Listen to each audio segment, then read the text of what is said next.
নমস্কাৰ বন্ধুসকল, মই ডিৰৈ কণ্ঠৰ পৰা আপোনালোকলৈ স্বাগতম জনাইছোঁ। আজি হঠাৎ ৰাতিপুৱা মই মৰ্ণিং ৱাক কৰোঁতে ৰাস্তাতে দেখা পালোঁ আকৌ আজি বাঁহলৈ গৈ থকা এটি ঘোঁৰা। গতিকে আপোনালোকক ভাবিলোঁ খন্তেক বাৰ্তালাপ কৰোঁ তেখেতৰ লগত। নমস্কাৰ আপোনালৈ। আপোনাৰ নামটো জনাব। মাইনা দত্ত। ক'ৰ পৰা আহিছে আপুনি?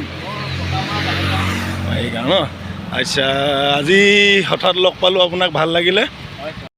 আজিৰ যান্ত্ৰিকতাৰ যুগত আচলতে এনেবোৰ প্ৰতিচ্ছবি একেবাৰেই বিৰল নহয়, আৰু আমি নৱপ্ৰজন্মই নিশ্চয় এই চহা মানুহবিলাকৰ যি কষ্ট, যি তেখেতৰ যিখিনি সপোন, যিখিনি জীৱন সংগ্ৰাম কৰি থকা প্ৰতিচ্ছবি, সেইখিনিৰ পৰা আচলতে আমি বহু শিক্ষাই ল'ব পাৰোঁ। এখেতলোকৰ পৰা আমি যথেষ্ট সাহস আৰু প্ৰেৰণা নিশ্চয় বুটলিব পাৰোঁ, নহয়নে বন্ধুসকল? গতিকে এনেদৰে গৈ থাকোঁতে আৰু এজন তেনে চহা মানুহ লগ পালোঁ। আহকচোন তেখেতৰ সৈতে কথা পাতোঁ।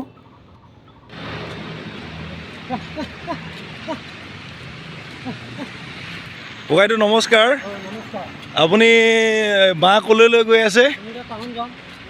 আচ্ছা, আপোনাৰ নামটো জনাব। বাবুল বৰা। আচলতে আমি সৰুতে দেখিছিলোঁ এনেকুৱা, কিন্তু আজিকালি ঘোঁৰা পালন কৰা খুব কমেই দেখা যায়।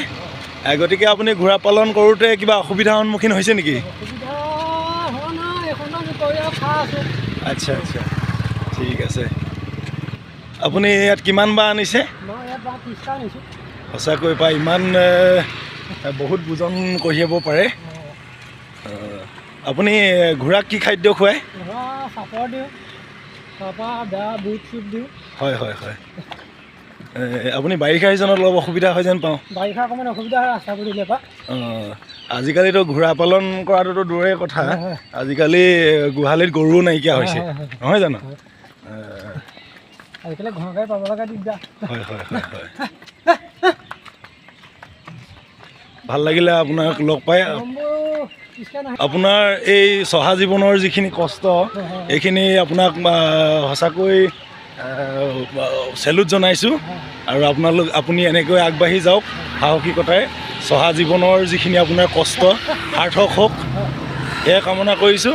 আৰু আপোনাৰ সুস্বাস্থ্য হওক, ভাল ধৰণে এনেকৈ আগুৱাই যাওক। আপোনালোকক লগ পাই ভাল লাগিল, ধন্যবাদ।